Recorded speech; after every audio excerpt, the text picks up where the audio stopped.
Ludvig Kalen, velkommen til Halv Gods.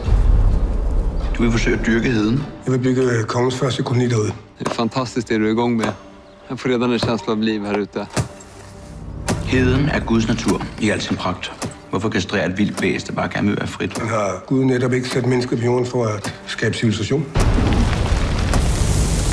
Gud er kaos.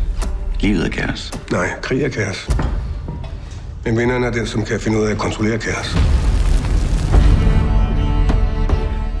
Det er min jord. Det er kongens jord. Jeg arbejder for kongen. Hold op med at tale om kongen, som om du kender ham. Han ved ikke engang, du findes. Er du kommet til at lykkes med at bygge din koloni derude? Ja.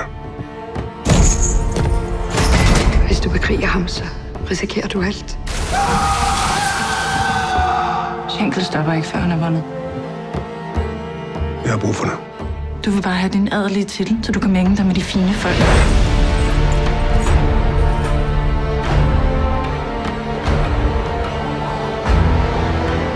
Jeg må væk herfra.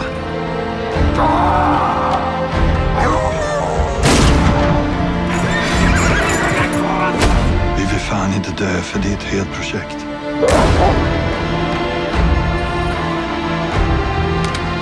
Hold dig væk fra heden. Er det forstået? Kaos, Ludvig. Livet er kaos.